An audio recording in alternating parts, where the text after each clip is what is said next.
지금까지는 하늘에서 날아오는 미사일을 대공포탄이나 요격미사일로 대응해야 했다. 이는 다른 부수적인 피해를 동반할 수 있다.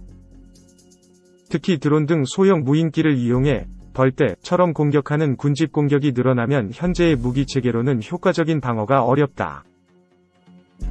이 같은 상황에서 레이저 대공무기는 레이저 빔을 이용해 빛의 속도로 신속하게 이동하는 목표물을 정확하게 타격할 수 있다.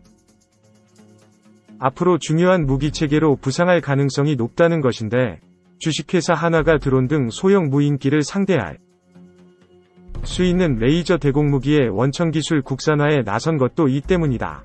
한화는 31일 국방과학연구소 로부터 레이저 발진기 시제 제작 사업을 수주했다고 밝혔다. 개발기간 4년의 계약 규모는 243억 원이다. 레이저 발진기는 레이저 빔을 발생시키는 장비로 레이저가 목표물을 타격할 수 있도록 나갈 수 있게 한다. 레이저 무기의 성능을 좌우하는 핵심 기술이다. 이번에 개발하는 레이저 발진기에는 첨단 광원 기술이 적용된다. 다수의 레이저 빔을 한데 모아 레이저의 출력을 높이는 방식으로 작동한다. 한화는 지난 20년간 고출력 레이저 광원과 레이저 기반 센서 시스템 연구에 주력해왔다. 2019년에는 방위사업청 주관의 레이저 대공무기 체계 개발 사업을 국내 최초로 수주하기도 했다. 한화 관계자는 국방과학연구소 주관의 레이저 대공무기 시제품 개발에 국내 업체로는 유일하게 참여하고 있다며 고출력 레이저 기술에 대한 지속적인 연구개발을 통해 미래형 무기 전력화에 기여하고 중장기 성장 동력을 마련해 나가겠다고 밝혔다.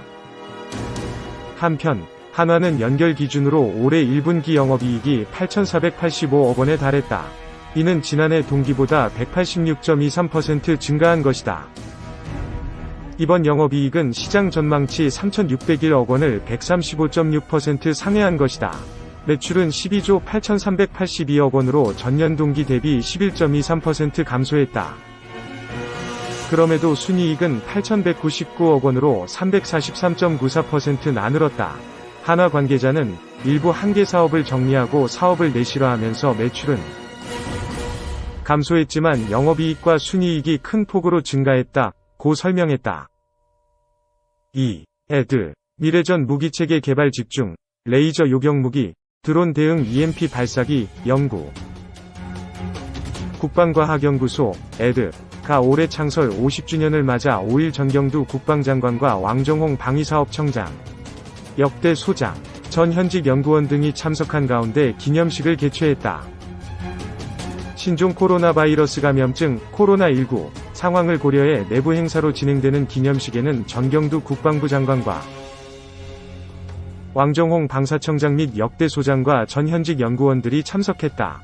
1970년 8월 6일 창설된 는 설립 직후인 1971년 11월 박정희 전 대통령의 지시로 그해 연말까지 소총, 기관총, 박격포, 수류탄, 지뢰, 3.5인치 로켓 발사기 등의 시제품을 만들어야 했다.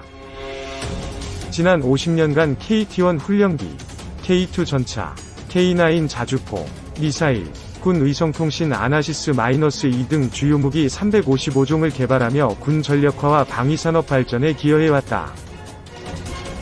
우리나라 국방과학 기술을 세계 9위 수준으로 향상시키는데 핵심 역할을 했다는 평가를 받는다. 정 장관은 이날 축사에서 는 불가능에 가까웠던 번개 사업을 단 1년 4개월 만에 성공리에 끝마침으로써 기본적인 무기체계 개발 능력을 확보했다고 평가했다. 그러면서 지난해 11월 연구활동 중 불의의 사고로 운명을 달리한 기태석 연구원 등 25명이 순직 연구원들이 없었다면 오늘날의 기적같은 성과를 거둘 수 없었을 것이라고 말했다. 이날 기념식은 혁신성과 전문성을 강조하는 국방연구개발을 통해 우리 군의 최고의 과학기술 솔루션을 제공하겠다는 사명을 다짐하는 취지로 마련됐다. 현재 는 미래전에 대응한 무기체계 개발에 집중하고 있다.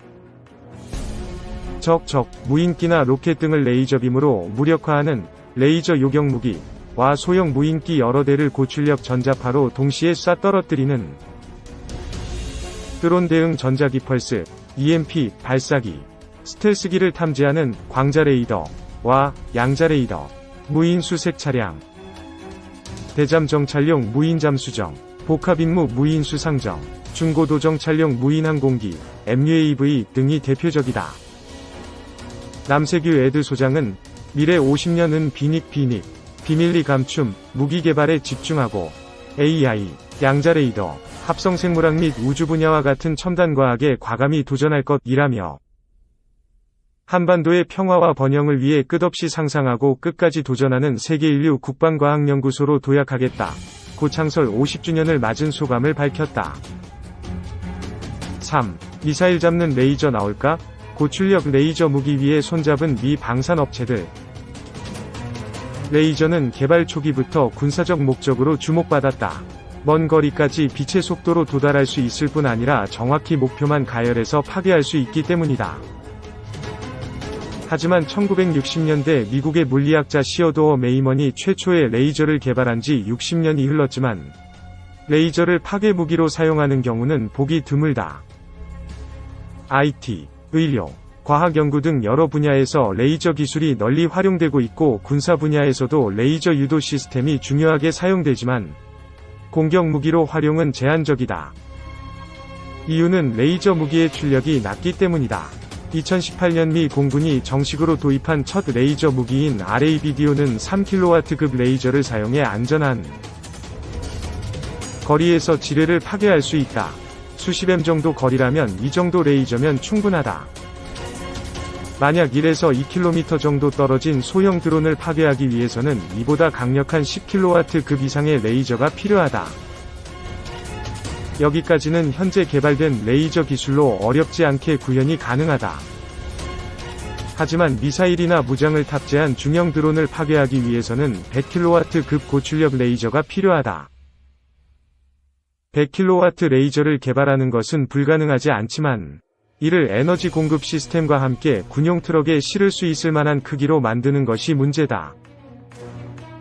미국의 대표적 방산 기업인 제너럴 아토믹스 산하의 제너럴 아토믹스 전자기 시스템, 제너럴 아토믹스 일렉트로마그네틱 시스템즈, 가 EMS와 보잉은 100에서 250kW급 고출력 레이저 무기 시스템 개발을 위해 협력한다고 발표했다.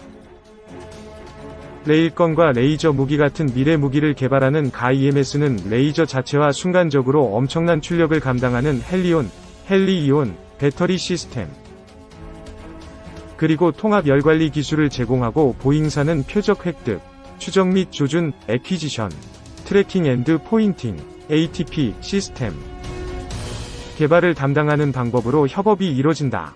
구체적인 개발 시점이나 스펙은 공개되지 않았으나 6x6 중형 트럭에 탑재할 수 있는 크기의 레이저 시스템으로 레이저 시스템 자체는 물론 에너지 공급 시스템, 표적 획득 및 추적, 조준 시스템을 통합한 형상으로 추정된다. 사진 개발팀에 따르면 고출력 레이저 개발에서 가장 어려운 부분은 레이저 자체보다 통합 열관리 시스템이다. 레이저의 효율이 아무리 높아도 50에서 70% 수준이기 때문에 레이저 발사 시 30에서 50% 정도의 에너지가 폐열로 버려진다. 따라서 이 열을 해결할 냉각 장치가 없다면 시스템이 망가지거나 한번 발사한 후 상당히 오랜 시간 동안 자연히 냉각되기를 기다려야 한다. 가 EMS는 이 분야에서 많은 노하우가 있지만 100에서 250kW급 이동식 고출력 레이저 무기는 쉽지 않은 과제다. 이런 기술적 어려움을 극복할 수 있다면 레이저 무기는 21세기 전장의 모습을 바꿀 차세대 공격 무기로 거듭날 수 있다. 예를 들어 300kW에서 1MW급 고출력 레이저가 실전 배치되면 초음속 미사일이나 공격 헬기 등 훨씬 큰 목표도 빛의 속도로 공격할 수 있다. 물론 몇 년 이내로 가능한 일은 아니지만 10년, 20년 후에는 서서히 전쟁의 양상을 바꿀 수 있을지도 모른다. 4. 레이저 무기 국방 로봇 한화 방산 3사 미래형 무기체계 전시.